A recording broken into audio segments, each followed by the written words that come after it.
Welcome back to my channel. So हम last class में हमने चैप्टर साउंड के क्वेश्चन आंसर किए थे, डिस्क्रिप्टिव क्वेश्चन आंसर। सो हम आज फ्लोटेशन चैप्टर करके फिजिक्स का पूरा सिलेबस कंप्लीट कर देंगे। You can check out all the videos in my playlist. Channel पे जाके आप लोग चेक कर सकते हो, और जो आपका चैप्टर थोड़ा वीक हो या फिर जो भी हो, उसके क्वेश्चन आंसर से गो थ्रू कर सकते हो, ताकि आपका जो भी टॉपिक अच्छे से प्रिपेयर होंगे उसके क्वेश्चन आंसर सही से प्रिपेयर हो जाए और आपको एक थोड़ा सा आइडिया मिल जाए, एक ग्लिम्स मिल जाए, तो आपके लिए इजी रहेगा कि आप लोग प्रॉपर क्वेश्चंस बने हो, उसके साथ में आंसर्स मिले। उससे अच्छा क्या ही हो सकता है आपकी प्रैक्टिस फास्ट करने के लिए, राइट? लास्ट टाइम रिवीजन करने के लिए लास्ट मिनट आपको बने बनाए क्वेश्चंस मिल जाए, आंसर्स मिल जाए, तो what is more than enough. इसके अलावा आपको क्या चाहिए, राइट? तो आप लोग देख सकते हैं, और मैंने मोस्टली पूरा चैप्टर कंप्लीट करने की कोशिश करी है, जो भी क्वेश्चंस वीडियो में पुट अप किए हैं मैंने। और क्या किया है कि जो हमारे एनसीईआरटी से जितने भी क्वेश्चंस बन सकते थे, लाइक एनसीईआरटी में काफ़ी काफ़ी चीज़ें पॉइंटर्स हैं, जो बेसिक बेसिक चीज़ें जिनसे क्वेश्चंस बन सकते हैं, कंसेप्चुअल हो गए, एप्लीकेशन बेस्ड हो गए, तो वो सब इंक्लूड करने की कोशिश करिए। That will be sufficient for you if you are preparing सिर्फ लास्ट मोमेंट पे आके। And that's it. So let's get started. Flotation chapter में हमारे सब टॉपिक्स क्या क्या इंक्लूड होंगे? Thrust, pressure, Archimedes principle, buoyancy और रिलेटिव डेंसिटी। तो थ्रस्ट और प्रेशर के क्वेश्चंस करते हैं। सबसे पहले डिफाइन करना है हमें थ्रस्ट होता क्या है, प्रेशर होता क्या है, और इनका रिलेशन बताना है। तो थ्रस्ट की डेफिनेशन अगर देखें, तो थ्रस्ट एक काइंड ऑफ फोर्स होता है, एक तरीके का फोर्स होता है जो कि एक्सर्ट किया जाता है by a body perpendicular to the surface. कोई भी ऑब्जेक्ट है, ठीक है, उसके परपेंडिकुलरली एक्ट जो करेगा वो फोर्स क्या कहलाएगा? Thrust. When you press your hand against a wall, wall के अगेंस्ट आप प्रेस करोगे, like here is the wall, और आप इसको प्रेस करोगे इस डायरेक्शन में, ठीक? तो इस पे प्रेशर अप्लाई करने के बाद जो वॉल आपके ऊपर एक थ्रस्ट अप्लाई करेगी, दैट इज फोर्स जो अप्लाइड होगा वॉल के ऊपर परपेंडिकुलर होगा ना, वो फोर्स क्या कहलाएगा? थ्रस्ट। थ्रस्ट फोर्स के ही बराबर होता है, रिप्रेजेंट भी एफ से ही किया जाता है। और अगर हम प्रेशर देखें, तो प्रेशर है वो थ्रस्ट या फोर्स है जो एक्ट करता है per unit area of the surface. जो per unit area of the surface के ऊपर एक्ट होता है ना, उसको हम प्रेशर कहते हैं। It measures how much force is distributed over a given area.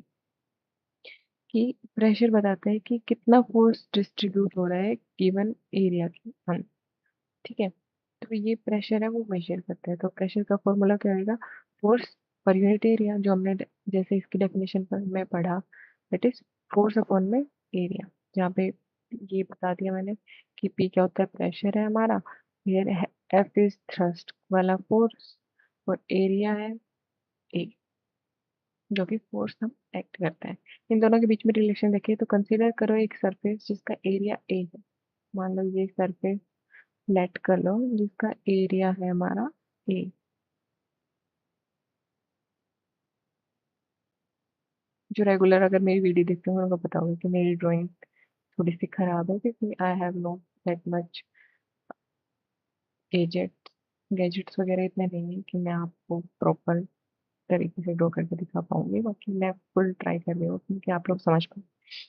ए जो है वो कोई एरिया है जिसके ऊपर फोर्स एक्ट कर रहा है perpendicular to the its surface. इसकी जो सरफेस है उसके ऊपर परपेंडिकुलरली कोई फोर्स एक्ट कर रहा है, मान लो, ठीक है? तो रीअरेंज करेंगे डेफिनेशन से, फॉर्मूला लिखिए, तो रीअरेंज करेंगे हम इस फॉर्मूला को फोर्स फोर्स की टर्म्स में। तो पी मल्टीप्लिकेशन में ए हो जाएगा, प्रेशर इंटू में एरिया हो जाएगा। तो इस तरीके से हम रिलेशन बोल सकते हैं, थ्रस्ट थ्रस्ट और प्रेशर इंटू में, thrust is equal to pressure पर यूनिट एरिया।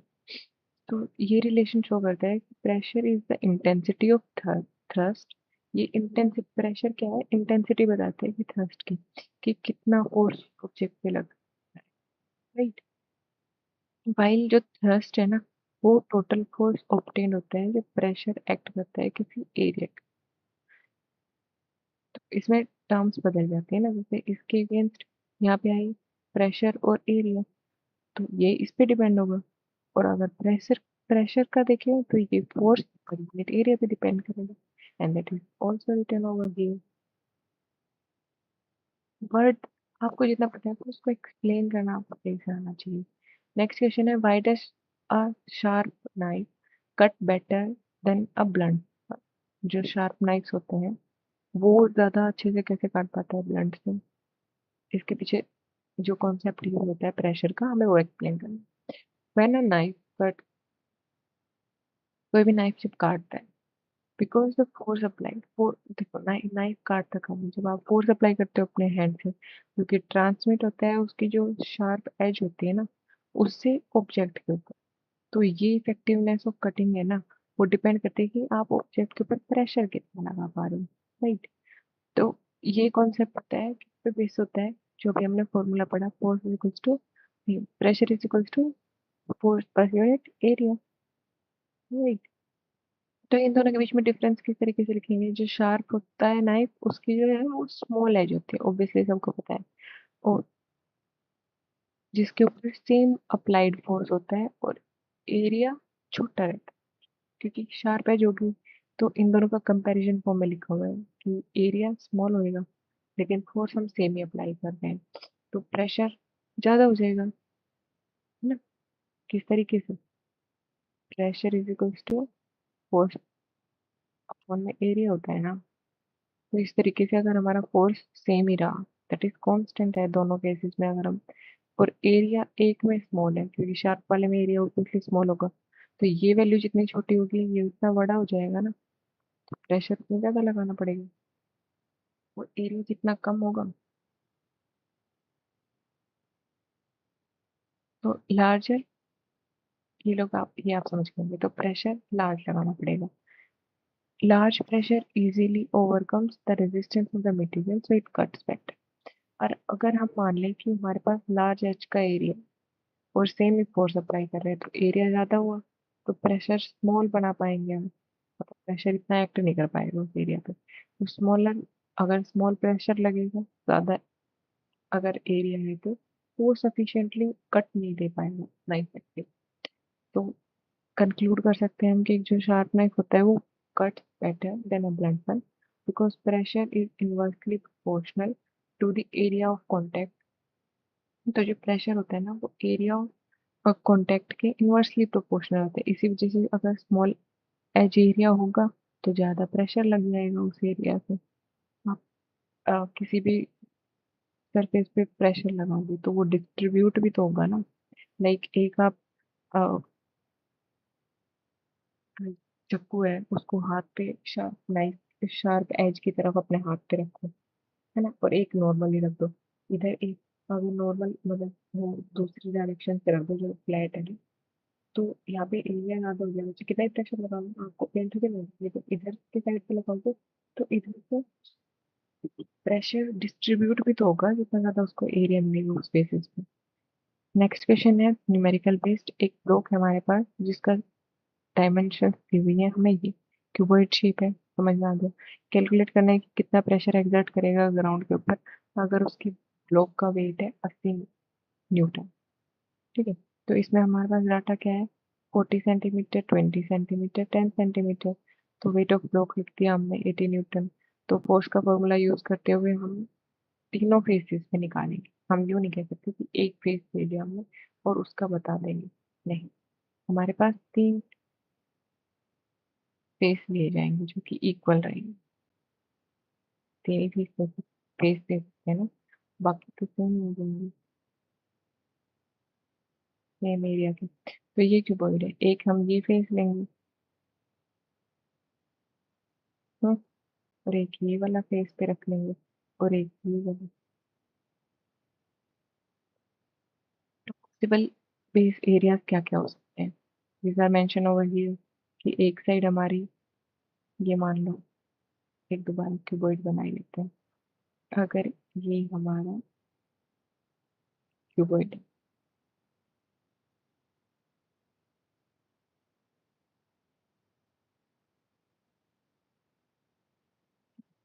ये हमारी 40 सेंटीमीटर की है, ये 20 है, और ये 10। सबको विजिबल तो होगा ही obviously ना।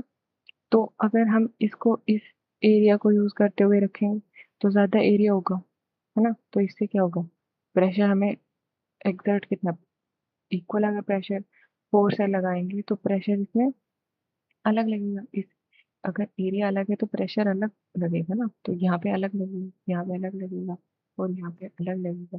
तो हमें वेट बताना है, मतलब इसमें हमें क्वेश्चन में क्या पूछा है, कैलकुलेट करना है कि कितना प्रेशर एक्सर्ट कर रहा है वो ग्राउंड पे। तो कौन से एरिया से, मतलब कौन से एरिया पे रखेंगे तो हमें प्रेशर ज्यादा फील होगा। तो हमारा एरिया आया तीनों फेसिस का 1, ये था मेरा, ठीक है, और ये 2। तो इनका एरिया निकालने के लिए मल्टीप्लाई करी तो ये वैल्यूज आई हमारे पास। अब इनके ऐसा यूनिट को हम कन्वर्ट करेंगे मीटर पर सेकेंड, मीटर स्क्वायर, क्योंकि सेंटीमीटर स्क्वायर यूज नहीं करी जाती ना। तो न्यूटन मीटर, और क्योंकि न्यूटन में है ना हमारा जो वेट गिवन है, तो हम ये वैल्यूज यूज करेंगे। ये 10⁻⁴।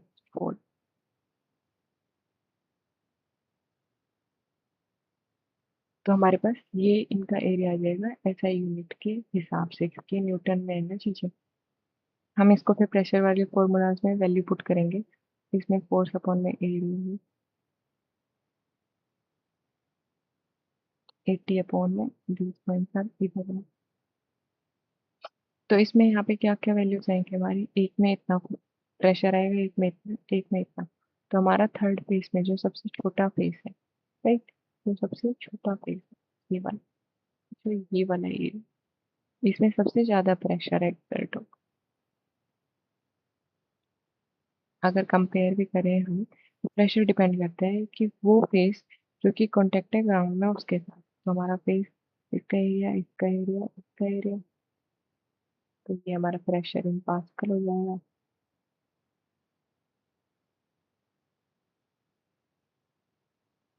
प्रेशर सबसे कम, सबसे बड़े वाले एरिया। तो स्मॉलेस्ट फेस जो है ये वाला, इसमें मैक्सिमम प्रेशर है, वाइल जो लार्जेस्ट है सबसे पहले वाला, उसमें मिनिमम प्रेशर लग रहा है।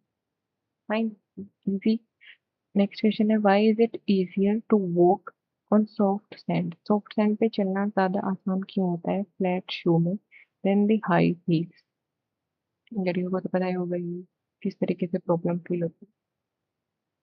इस क्वेश्चन में क्या पूछ रहा है कि इसका आंसर करना है। इसके बाद पूछ रहा है कि एक रेक्टेंगुलर वुडन ब्लॉक है जिसकी डायमेंशन है ये, कैलकुलेट करना है मैक्सिमम और मिनिमम प्रेशर एक्सर्ट करेगा अगर हम टेबल के ऊपर, if its mass is 5 kg। अगर हमारे पास मास दे रखा है 5 kg का, तो वुडन ब्लॉक का वजन दिया हुआ है और डायमेंशन दिए हुए, तो मैक्सिमम और मिनिमम प्रेशर बताना है कि कहाँ कौन सी डायमेंशन पे रखेंगे तो वो मैक्सिमम और मिनिमम प्रेशर पे। तो पहले का क्वेश्चन कहाँ से कर देता है, वोकिंग क्या इन्वॉल्व करती है कि हम एक्सर्ट फोर्स करते हैं, दैट इज वेट के फॉर्म में, राइट। तो प्रेशर क्या होगा, फोर्स अपॉन में एरिया। तो फ्लैट फुट के साथ क्या होएगा कि एरिया ऑफ कांटेक्ट हो जाएगा ग्राउंड के साथ, वो ज्यादा हो जाएगा। तो प्रेशर स्मॉल होगा क्योंकि हर जगह डिस्ट्रीब्यूट हो जाएगा ना प्रेशर। तो आप सिंक नहीं फील करते हैं, और सैंड सॉफ्ट लगती है, इजियर टू वॉक होता है। लेकिन हील्स के अंदर क्या होता है, जो एरिया ऑफ कांटेक्ट होता है वो बहुत छोटा होता है। तो प्रेशर उस एरिया में क्या होएगा, सब ज्यादा हो जाएगा। एक ही जगह पे कंसंट्रेटेड फॉर्म में प्रेशर एक्ट होगा, तो हील है वो सिंक करेगी सैंड के अंदर और डिफिकल्ट हो जाएगा वो करना, फिर सिंक हो जाएगी बिल्कुल। So it is easier to walk on a soft, इसीलिए इजी होता है सॉफ्ट सैंड पे वॉक करना then with flat shoes, because इसमें वेट डिस्ट्रीब्यूट हो जाता है लार्ज एरिया में और प्रेशर डिक्रीज हो जाता है। अगले इसका आंसर आप लोग कैलकुलेट करेंगे और कमेंट डाउन करेंगे कि इसका क्या है, ठीक है। ये मैंने स्किप कर दिया, आप लोग मेंशन करेंगे हम अगला क्वेश्चन कर लेते हैं। एक्सप्लेन करना है why the wall of a water dam is much thicker at bottom than at the top. हमें बताना है कि एक्सप्लेन करो जो वाटर डैम है उसकी वॉल ज्यादा थिक क्यों बनाई जाती है बॉटम में और टॉप में थिन होती है। मतलब कंपैरिजन अगर देखा जाए तो डिराइव करना है हमें expression for pressure at the depth H और inside a liquid of density rho. If the atmospheric pressure हमें मतलब जो जो डाटा दिया हुआ है, प्रेशर पी लग रहा है, डेप्थ एच है, डेंसिटी रो है, एटमॉस्फेरिक प्रेशर हमें मेंशन भी किया हुआ है कितने पास्कल है, टोटल प्रेशर हमें बताना है कि बॉटम ऑफ द लेक जो कि 20 मीटर डीप है उसमें कितना लग रहा है प्रेशर। तो wall of a dam thick as the bottom. अब थिकनेस क्यों होती है बॉटम में? उसका वो है कि प्रेशर है लिक्विड का वो इंक्रीज हो जाएगा डेप्थ के साथ। अब आप खुद इमेजिन करो अगर हमारे पास ये वाटर टैंक है, ठीक है, अब ये यहाँ तक फिल्ड है, क्या जो प्रेशर यहाँ पे फील होगा वॉल को वही प्रेशर क्या यहाँ पे फील होगा वॉल को? नहीं, क्योंकि यहाँ पे आप खुद देखो यहाँ पे सिर्फ इतना सरफेस ऑफ वाटर है जो थोड़ा जो प्रेशर एक्ट कर रहा होगा इस एरिया में, है ना। लेकिन यहाँ पे पूरा दिस एरिया इसके वाटर मॉलिक्यूल्स का प्रेशर होगा इधर इस वाले एंगल इस वाले एरिया की ओर। दैट मीन्स कि अगर ग्रेटर डेप्थ होगी तो वाटर एक्सर्ट करेगा लार्ज फोर्स डैम की वॉल पे to withstand the greater pressure. उस इतने ज्यादा प्रेशर को टॉलरेट करने के लिए जो डैम की वॉल है वो थिक बनाई जाती है बॉटम में। देन इट स्टॉप इंश्योर करता है। ऐसा होता क्यों है? ये स्टेबिलिटी करता है, डैम को कोलैप्स होने से बचाता है क्योंकि इमेंस फोर्स लगेगा ना फुल फिल्ड वाटर की वजह से जो फोर्स लगेगा उसके। डेरिवेशन अगर देखें हम डेप्थ ऑफ डेरिवेशन देखें कि कितना प्रेशर लग रहा है डेप्थ में। अगर हमारे पास डेंसिटी है रो, हाइट है हमारी, डेप्थ है हमारी एच और ग्रेविटेशनल एक्सेलरेशन है जी। तो मास क्या लेंगे हम लिक्विड का कॉलम में किस जिसकी हाइट एच है, क्रॉस सेक्शनल एरिया ए। तो ये फॉर्मूला हो जाएगा हमारा mass is equal to density into में एरिया इंटू में हाइट, ठीक है। और वेट क्या होता है? एम जी, जो कि फोर्स एक्सर्ट हो रहा है बॉटम की मतलब डेप्थ में। तो एम जी का फॉर्मूले के अंदर हम अगर एम की वैल्यू जो ये मेंशन की है इसको पुट डाउन करेंगे तो हमारे पास ये फॉर्मूला आएगा। और प्रेशर एट डेप्थ क्या होता है? फोर्स अपॉन में एरिया। तो फोर्स अपॉन एरिया लिखेंगे तो ए से ए कैंसिल हो जाएगा तो हमारे पास रो जी एच बनेगा। तो जो गोज प्रेशर डेप्थ में लगेगा हमारी जो टैंक है उसके वो होगा P equal to rho ji H, मतलब इस पे डिपेंडेंट रहेगा। तो टोटल प्रेशर डेप्थ के इंक्लूडिंग एटमॉस्फेरिक प्रेशर, तो टोटल प्रेशर डेप्थ में जो फील होगा that is total pressure pressure of atmosphere plus में रो जी एच, ये टोटल जो डेप्थ पे प्रेशर फील होगा जिसमें एटमॉस्फेरिक का भी आपको साथ में ऐड करना पड़ेगा। तो एटमॉस्फेरिक के पेपर में दिया हुआ है pressure that is this, depth हमारी है ये, डेंसिटी हमें अ, ये दी हुई है और जी हमारा ये है। तो लिक्विड की तो हो जाएगी रो जी एच। तो रो जी एच में वैल्यू पुट करेंगे, रो है हमारे पास 1000 और जी है 10 और हमारी डेप्थ है 20। तो हमारे पास 2.0 इंटू में 10 की पावर 5 पास्कल तो आएगा लिक्विड का। टोटल निकालेंगे तो उसमें हम ये वाला एटमॉस्फेरिक प्रेशर जो है वो ऐड कर देंगे तो हमारी वैल्यूज आएंगी दैट इज 3.01 इंटू में 10 की पावर 5 पास्कल।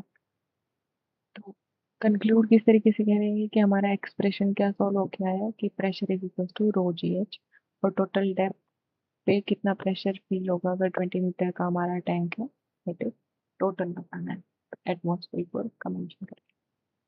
नेक्स्ट हमारा टॉपिक है आर्किमिडीज प्रिंसिपल, जिसमें चेक करना है Archimedes principal how is it applied in designing ships and submarine. तो आर्किमिडीज प्रिंसिपल होता है सबसे पहले ये समझेंगे। जब भी कोई बॉडी, मान लो ये हमारे पास कोई लिक्विड है जिसके अंदर हमारे पास ये ऑब्जेक्ट, ठीक। जब भी कोई body partially partially that mean यहाँ तक वाटर लेवल है हमारा, तो ये पार्शियली सबमर्ज्ड है। तो पार्शियली या वोली, वोली मतलब कि अगर हमारे पास ये लिक्विड या सोल्यूशन है, इसमें क्या आएगा, कंप्लीटली इमर्ज हो जाए, ऐसे भी रह सकती है, या फिर डाउनवर्ड भी जा सकती है, या फिर फ्लोट भी कर सकती है। तो इसमें कह रहा है कि कोई भी बॉडी पार्शियली वोली इमर्स्ड हो फ्लूइड के अंदर और एक्सपीरियंस करे एक अपवर्ड फोर्स, एक अपवर्ड फोर्स उसके ऊपर एक्ट हो। यहाँ पे भी अगर कोई ऑब्जेक्ट यहाँ तक रहती है तो यहाँ पे, यहाँ तक रहती है तो यहाँ पे, ठीक है। तो जो फोर्स अपवर्ड फोर्स पे एक्ट होता है that is called beyond force, और इक्वल होता है जो wait of water displaced by the body. अब पहले ये, अगर ये हम सॉल्यूशन देखें, इसमें हमने अगर ये ऑब्जेक्ट ऐड नहीं की हुई, तो इसमें कितना लिक्विड का अगर लिक्विड का, अगर हम देखें इतना लेवल था पहले, जैसे ही हमने इसको इंसर्ट किया the water level rises up. इस तरीके से अगर हम जितना पानी है उसके बाद हम बोल में कोई फिल कर दें और फिर हम कोई ऑब्जेक्ट इसमें इमर्ज करें, वो पार्शियली फ्लोट करे या वॉल्यूम, वो उस पर डिपेंड करता है उसकी डेंसिटी पे। तो जो भी यहाँ से लिक्विड डिस्प्लेस होगा इसको हम इकट्ठा कर लेंगे, and that weight of liquid displaced by the body is equals to the weight जो हमारी ऑब्जेक्ट डाल। तो इसको मैथमेटिकली किस तरीके से लिखेंगे, रो जी एच आया था ना हमारे पास, तो रो जी एच की जगह हम बी लिखेंगे जो वॉल्यूम ऑफ वाटर है जो डिस्प्लेस हुई, तो ये फोर्स रहेगा बाइंड फोर्स। इसमें ये मेंशन किया हुआ है F B is equal to bind force, rho is density of fluid, B displace the volume of fluid displaced, और g acceleration due to gravity.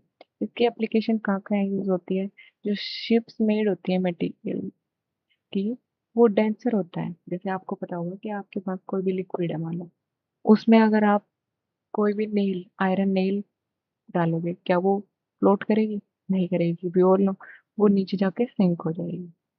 लेकिन वही आयरन से और स्टील से बनकर शिप्स बनी होती हैं, वो फ्लोट कर जाती है। ऐसा क्यों होता है? राइट। तो ये सब होता क्यों है? कि इनका डिजाइन जो होता है वो होल स्ट्रक्चर होता है। इस तरीके से हम इस चीज को नेग्लेक्ट कर, इससे क्या होता है, जो this increase the volume of water displaced without increasing weight extensively. तो क्या होता है कि जो वॉल्यूम है वाटर जो डिस्प्लेस करने की, वो ज्यादा बढ़ जाता है, लेकिन उससे वेट एक्सेसिवली इंक्रीज नहीं होता बिना उसको वेट को इंक्रीज कर। जो बायोंट फोर्स है वो लार्ज इनफ होता है बैलेंस करने के लिए शिप के वेट को, और अलाउ करता है उसको फ्लोट करने के लिए। तो जो बायोंट फोर्स है ना, दैट प्लेज अ बहुत बड़ा क्रूशियल रोल शिप के वेट को फ्लोट करना, और ये स्टेबिलिटी आना और उसकी सिंकिंग ना होना, ये प्रिंसिपल उसको डिफाइन करता है, that is Archimedes. Everyone goat the point? ये ऐसा होता क्यों है? क्योंकि बायोन फोर्स है वो बहुत ज्यादा हो जाता है कि वो शिप के वेट को बैलेंस कर लेता है, क्योंकि एक होलो डिजाइन दिया जाता है, होलो स्ट्रक्चर दिया जाता है शिप्स के अंदर, जिससे ऐसा होता है कि वो जो मटेरियल पानी से डेंस होते हुए भी फ्लोट करता है। इसके एप्लीकेशन हम किस किस में यूज करते हैं, आर्किमिडीज प्रिंसिपल की या बायोट फोर्स की? जो बालेस्ट टैंक होते हैं ना, सबमरीन जो बोलते हैं, पनडुब्बी, सुना होगा आपने नाम, वो पानी के नीचे रहती है, बट वो सिंक भी नहीं करती, जाके जमीन में पड़ जाए, है ना। और इसके अंदर जो होती है बाउंड्री वॉल के अंदर, आप वाटर के लेवल को कम या ज्यादा करके इसको आप लेवल भी डिसाइड करते हो कि आप इसको कहाँ, किस पोजीशन में रखोगे वाटर के level depth, to control buoyancy, buoyancy को कंट्रोल करते हुए होता है। इसमें क्या होता है कि by filling tanks with water, जो सबमरीन है वो इंक्रीज कर लेते हैं अपने वेट को, तो सिंक कर जाते हैं। इसमें इस केस में क्या होगा कि बायोंट फोर्स है वो कम हो जाएगा वेट में। लेकिन जब आप पानी को पंप आउट कर दोगे और टैंक की जो फिलिंग टैंक है उनके अंदर एयर फिल हो जाएगी, तो फिल एयर फिल होने की वजह से जो सबमरीन का जो वेट कम हो जाएगा और इससे जो बायोंट फोर्स है वो राइज कर जाएगा वेट के कंपैरिजन में। और ये कंट्रोल किया जाता है by using the Archimedes principal, जिससे सबमरीन डाइव करते हैं और सरफेस को सेफली वापस से एग्जिट कर लेते हैं। समराइज करें तो आर्किमिडीज प्रिंसिपल एक्सप्लेन करता है फ्लोटिंग और सिंकिंग। तो शिप है वो फ्लोट करती है क्योंकि वो डिस्प्लेस करती है इनफ वाटर जो कि इक्वल होता है उसके वेट के बराबर। और सबमरीन्स जो है वो एडजस्ट करती है बायोन्सी को। इसमें जो बोल्टस टैंक होते हैं, सबमरीन टैंक होते हैं, वो मूव कर पाते हैं आसानी से एंड डाउन। कोई सॉलिड बॉडी है जिसका वेट है 50 न्यूटन।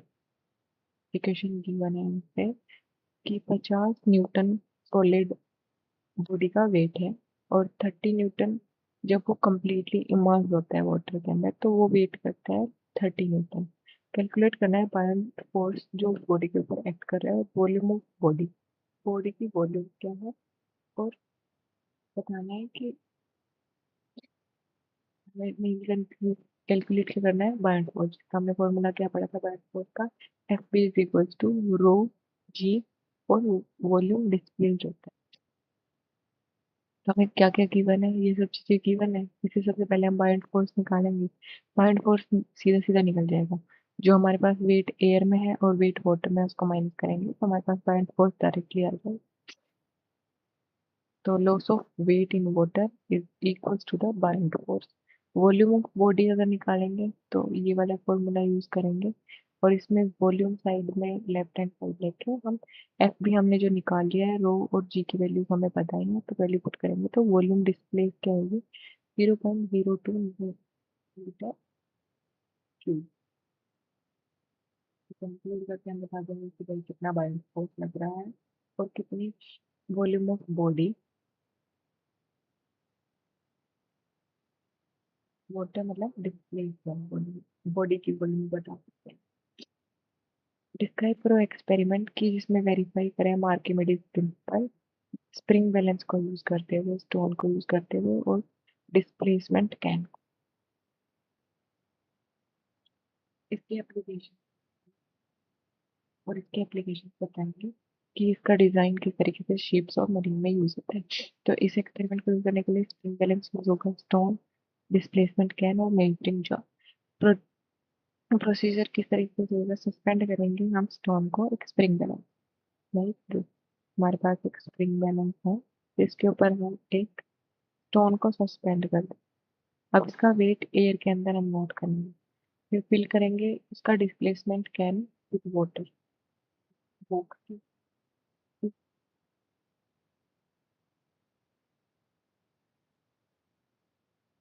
वो कैन लेंगे जिसमें एक जगह, बिल्कुल एक ऐसा कैन लेंगे जिसमें यहाँ पे एक वे है और यहाँ तक हमने इसमें लिक्विड फिल किया, वाटर फिल किया हुआ है। जैसे ही हम इस बॉक्स को इसके अंदर डिप करने की कोशिश करेंगे तो यहाँ से बायोंट फोर्स एक्ट होगा, स्प्रिंग अटैच है इसके। बायोंट फोर्स एक्ट होगा तो क्या कह रहा है आगे कि सस्पेंड करेंगे स्टोन को completely in the water, water के अंदर कम्प्लीटली सस्पेंड करेंगे inside the can without touching the bottom और साइड। इसको टच नहीं करेंगे, फिर स्प्रिंग को पकड़े हुए आप इसको कम्प्लीटली वाटर के अंदर इंसर्ट करने की कोशिश करोगे और उससे हम रीडिंग नोट करेंगे स्प्रिंग बैलेंस के अंदर जब वो पूरा पानी के अंदर होगा। तो that will be the weight in water. तो अपेरेंट लॉस ऑफ वेट क्या आएगा, वाटर एयर में हमें पता ही है स्प्रिंग से जो फर्स्ट केस है यहाँ पे पता चला। और सेकंड केस में जो हमारे पास वेट है जब वो कम्प्लीटली सब इमर्ज करके हमें रीडिंग आई स्प्रिंग बैलेंस में वो हो जाएगा, तो दोनों को माइनस करेंगे तो हमारे पास अपेरेंट लॉस ऑफ वेट आ जाएगा एयर और वाटर के कंपैरिजन में। अब क्या करेंगे, कलेक्ट करेंगे वो वाटर, कलेक्ट करेंगे वाटर जो डिस्प्लेस हुआ, जो ये आउटलेट छोड़ा है इसको डिप करने से वाटर ऑब्वियसली बाहर आएगा। वो इससे जो आउटलेट से जो बाहर आने वाला हमारा, उस वाटर की वॉल्यूम को हम वाटर डिस्प्लेस किया है मेजरिंग जार होगा इसमें। ठीक है, इसमें हमारे पास मेजरिंग पॉइंटर्स मेंशन होंगे, उससे हम निकालेंगे कि कितना वॉल्यूम वाटर बाहर एग्जिट की।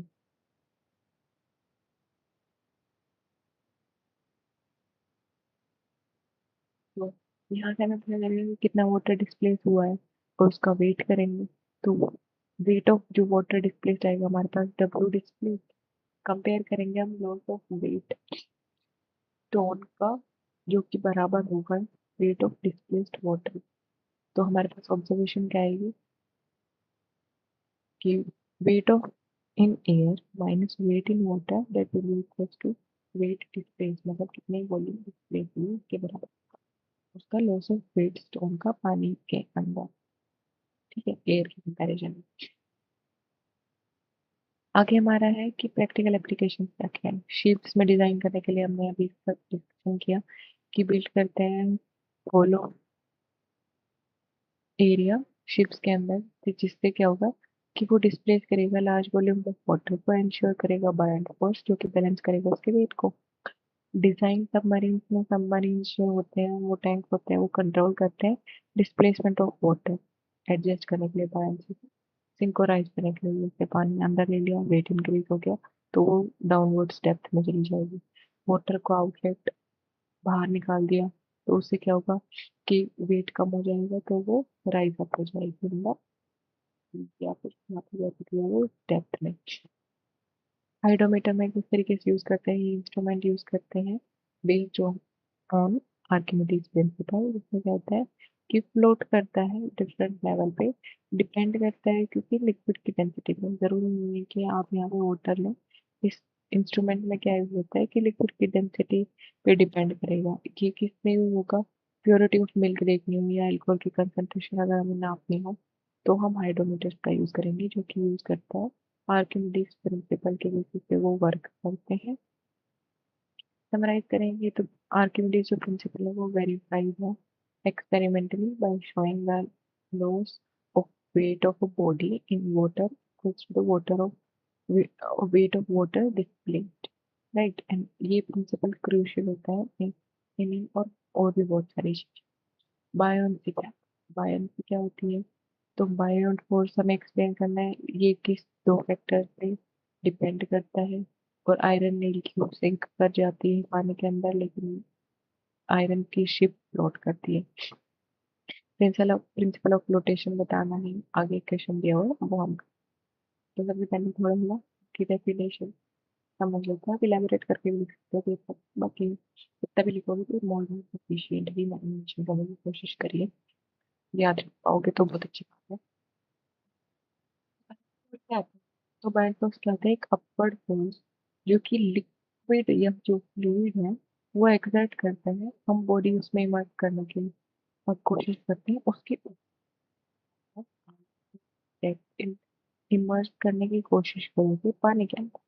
लाइक यहाँ हमारे पास कोई भी फ्लूइड है, ये ऑब्जेक्ट को अगर हम इसके अंदर इमर्ज करने की कोशिश करेंगे तो वाटर भी एक फोर्स इस पे देगा, that is called upward force, जिसको हम बायोट फोर्स भी कहते हैं। इस वजह से क्या होता है कि इट अराइजेस क्योंकि जो फ्लूइड का प्रेशर है वो इंक्रीज करता है विद डेप्थ। जितना इसको डेप्थ में डालने की कोशिश करोगे उतना ही ज्यादा बायोट फोर्स के प्रेशर लगेगा। तो बॉटम पे इसका प्रेशर सबसे ज्यादा होगा टॉप के कंपैरिजन, और इससे क्रिएट करेगा वो लॉस अपवर्ड फोर्स। तो फोर्स जो ये जो बायोट फोर्स है ये इफेक्ट किस किस चीज से होता है, अब हमारे वॉल्यूम ऑफ बॉडी पे डिपेंड करेगा कि वो कितना इमर्ज किया जा रहा है फ्लूइड के अंदर। जितना ग्रेटर वॉल्यूम वो डिस्प्लेस करेगा उतनी ज्यादा बायोट फोर्स होगी, ऑब्वियस है। और डेंसिटी ऑफ फ्लूइड है, वो जितना डेंस फ्लूइड होगा उतनी ज्यादा बायोट फोर्स भी होगी, कि उतना ही प्रेशर से वो उसको बाहर रिमूव करने की कोशिश करेगा। और the same volume displace, same volume displace तो कर रहा है लेकिन इसके बायोट फोर्स में भी डिफरेंस हो सकता है। ठीक है, तो वो किस पे डिपेंड करेगा, फ्लूइड की डेंसिटी को। मैथमेटिकली बाइंड फोर्स का फॉर्मूला ये होता है जो हमने कल डिस्कस भी कर लिया है। आयरन नेल और आयरन शिप को लेकर हम डिफरेंस देख लेते हैं। जो आयरन नेल है उसकी स्मॉल वॉल्यूम होती है, ज्यादा वाटर डिस्प्लेस करती है वो, क्योंकि इसमें क्या होता है, बाइंड फोर्स है वो लेस होता है उसके वेट के कंपैरिजन में, और इसी वजह से वो सिंक कर जाती है। लेकिन आयरन शिप के केस में क्या होता है कि बड़ी जरूर होती है, लेकिन इसका डिजाइन होलो होता है, और ये इस तरीके से डिजाइन करता है कि वो डिस्प्लेस करता है ज्यादा volume of water than its weight. इससे क्या होगा, जो बाइंड फोर्स है वो इक्वल रह जाएगा उसके वेट के, या फिर एक्सीड कर जाएगा उसके वेट के, तो इसकी वजह से वो फ्लोट करती है। और यही एक्सप्लेन किया जाता है प्रिंसिपल ऑफ फ्लोटेशन का, जिसमें क्या होगा कि बॉडी है वो फ्लोट करती है, उसका वेट ऑफ लिक्विड डिस्प्लेस्ड बराबर होगा वेट ऑफ बॉडी। हमारे पास क्वेश्चन है जो उसकी इसी क्वेश्चन में मेंशन था, किसी भी कोई ऑब्जेक्ट है जिसकी वॉल्यूम ऑफ डेंसिटी है वाटर की, और जीतना है, तो इनको पहले सबसे पहले ऐसा यूनिट के अंदर कन्वर्ट कर लेंगे जिससे वॉल्यूम को करना है। इसके बाद हम फॉर्मूला बायन्ट फोर्स का अप्लाई करेंगे, वैल्यूज पुट डाउन करेंगे, तो हमारे पास बायन्ट फोर्स आएगा 0.5 न्यूटन। कंक्लूजन क्या होगा बायन्ट फोर्स का, कि भाई बायन्ट फोर्स है वो डिपेंड करता है कितनी वॉल्यूम वो डिस्प्लेस कर रहा है, और फ्लूइड की डेंसिटी के ऊपर भी, लेकिन material of the body itself पे नहीं। एक्सप्लेन करो कि कोई बॉडी मर्ज करी जाए फ्लूइड में और वो एक्सपीरियंस करे अपवर्ड, कोई भी बॉडी को ऑब्वियस है, कोई बॉडी को मतलब नीचे से फोर्स तो आ ही गई, बाकी उस पर डिपेंड करता है कि वो कितना उसमें प्रेशर अप्लाई कर रहा है, कितने।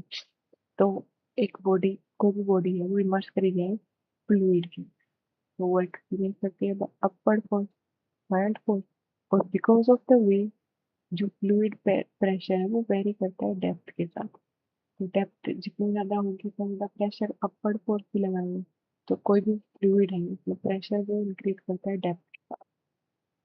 आपको पता है अब तक क्या हो गया होगा। और जो bottom of the immersed body जो है वो is at a greater depth than the top. तो कोई भी बॉडी है उसका ये सरफेस इतना प्रेशर फील नहीं करेगा जितना ये फील करेगा। देखो तो pressure on the bottom surface is greater than the pressure at the top, तो डिफरेंस इन प्रेशर है वो क्रिएट करता है नेट अपवर्ड फोर्स बॉडी के ऊपर, और वही फोर्स कहलाता है बाइंड फोर्स। यहाँ पे जितना फोर्स है वहाँ पे भी फोर्स, उन दोनों का नेट अपवर्ड फोर्स जो होगा वो डिफरेंस क्रिएट करता है, वो प्रेशर जो डिफरेंस है वो क्रिएट करता है नेट अपवर्ड फोर्स, फाइन, और वही बाइंड फोर्स का। आर्किमिडीज प्रिंसिपल का कनेक्शन क्या है इसके साथ, कि जो आर्किमिडीज प्रिंसिपल है वो बाइंड फोर्स पे ब- वो बताता है कि जो बाइंड फोर्स एक्ट कर रहा है बॉडी के अंदर जो इमर्स्ड है फ्लूइड के अंदर, वो इक्वल होगी या weight of fluid displace bye the body. इसीलिए क्या होती है जो ऑब्जेक्ट है वो फ्लोट करता है, क्योंकि बायन्ट फोर्स उस पे इक्वल एक्ट होता रहता है या फिर ज्यादा एक्ट होता है उसकी वेट, और सिंक करता है वैसा वेट ज्यादा हो जाए, वो वाटर डिस्प्लेस करता है उससे। ये कमरे में लिखा हुआ है, आप लोग रीड आउट कर लेंगे। अगला क्वेश्चन हमारा है, क्यूब दिया हुआ है जिसकी साइड है 10 सेंटीमीटर, डेंसिटी दी हुई है जो कि वाटर के अंदर प्लेस किया गया है, हमें उस क्यूब का फ्रैक्शन ऑफ क्यूब सबमर्ज्ड, कि कितना रेशो ऑफ पूरे जो क्यूब है उसका कितना रेशो सबमर्ज्ड है ये बताओ। तो क्यूब का साइज है ऐसे यूनिट में कन्वर्ट कर लेंगे सारी वैल्यूज को, उसके बाद वॉल्यूम निकालेंगे, सबसे पहले क्यूब, क्यूब की वॉल्यूम क्या आएगी दिस, क्यूब का वेट निकालेंगे, डेंसिटी इंटू में जी इंटू में भी, तो डेंसिटी हमें दी है, क्यूब की निकाल रहे हैं तो क्यूब की डेंसिटी यूज करेंगे, जी हमें पता है, और उसकी वॉल्यूम कितनी आएगी, volume will be equal to, जो हम फॉर्मूला यूज करेंगे E3 वाला फॉर्मूला, साइड का क्यूब वॉल्यूम को निकालने के लिए क्यूब की, और जी को हम 10 ही यूज करेंगे। बैंड फोर्स को निकालने के लिए बैंड फोर्स का फॉर्मूला यूज करेंगे रो वाटर की इंटू में जी इंटू में बी, तो वैल्यूज पुट करेंगे तो हमारे पास बाय फोर्स आएगा 10 न्यूटन। तो कंडीशन फॉर फ्लोटिंग क्या होनी चाहिए हमारे पास, अगर लिखी जाए तो जो वेट ऑफ क्यूब है वो बराबर होनी चाहिए buoyant force due to displaced water. तो जो डिस्प्लेस वाटर डिस्प्लेस होगा बायोंट फोर्स की वजह से वो बराबर होना चाहिए क्यूब के वेट के बराबर होना चाहिए। तो फ्रैक्शन अगर हम देखें सबमर्ज्ड की तो volume submerged upon the total volume.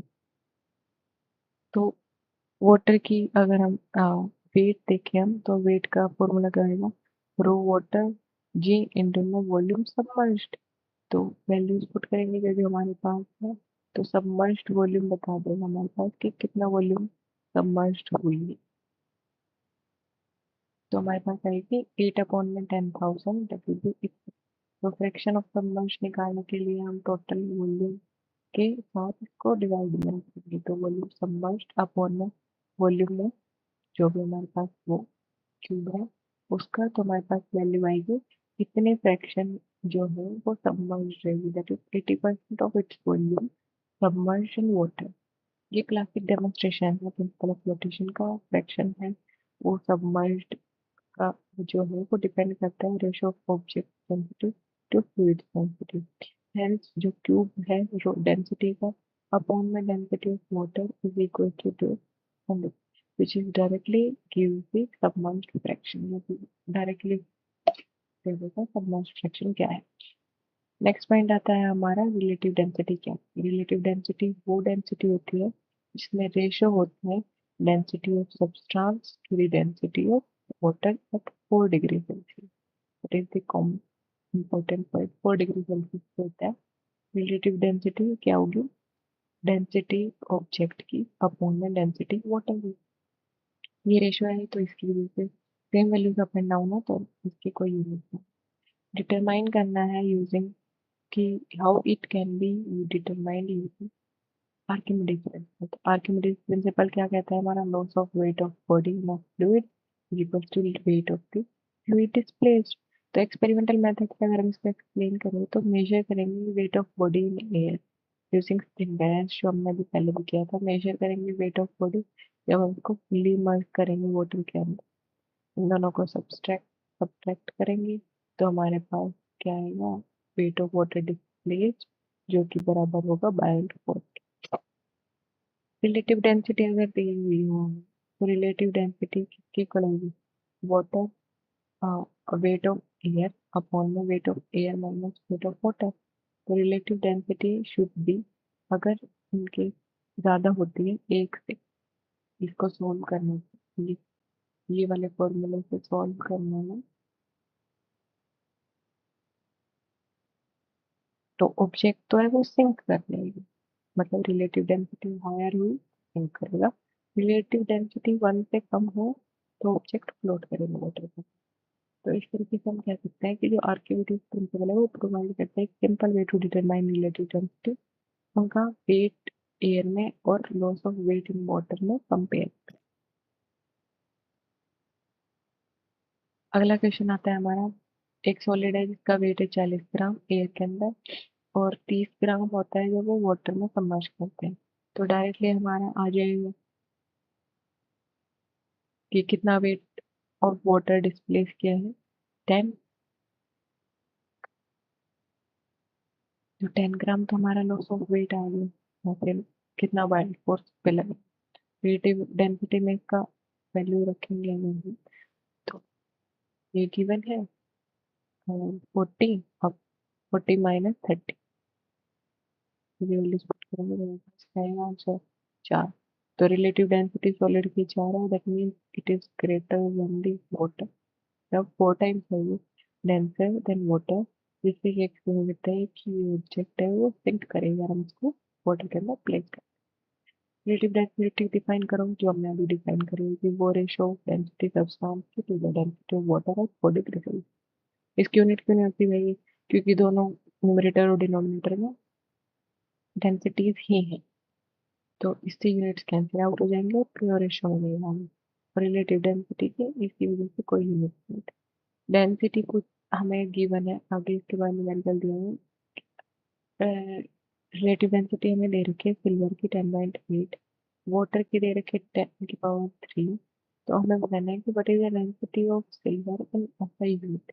SI unit के अंदर क्या डेंसिटी होगी, तो रिलेटिव डेंसिटी के फॉर्मूला में मल्टीप्लाई कर देंगे क्या वाटर की डेंसिटी को सी, और उससे हमारे पास क्या आ जाएगी, हम इसकी डेंसिटी सिल्वर आ जाएगी। और how can the relative density of a substance be used to determine if it flows। मतलब क्वेश्चन पूछ रहा है कि आप रिलेटिव डेंसिटी किसी सब्सटेंस की को देखते हुए ये कैसे डिटरमाइन कर सकते हो कि ऑब्जेक्ट फ्लोट करेगी या नहीं। डेफिनेशन हम पढ़ चुके हैं, डेंसिटी का फॉर्मूला हम पढ़ चुके हैं, बाय ये भी हम पढ़ चुके हैं। हमारे पास क्वेश्चन में कैसे गिवन है, वैल्यू गिवन। ठीक है, तो हमारे पास डेंसिटी ऑफ सिल्वर निकालना है, तो हमारे पास क्या है, वाटर के साथ हम रिलेटिव डेंसिटी को मल्टीप्लाई कर देंगे, that will the density of silver. Flotation और सिंकिंग किस तरीके से बताएंगे कि रिलेटिव डेंसिटी हमारी 1.08 है, दैट इज ग्रेटर देन 1, तो that means it will sink in water. तो जो हमारा ऑब्जेक्ट की डेंसिटी है वो एक से ज्यादा है, हमारे ऑब्जेक्ट है वो सिंक कर चुके हैं। और इसी तरीके से हम बता सकते हैं कि वो सब्सटेंस फ्लोट करेगा या सिंक करेगा।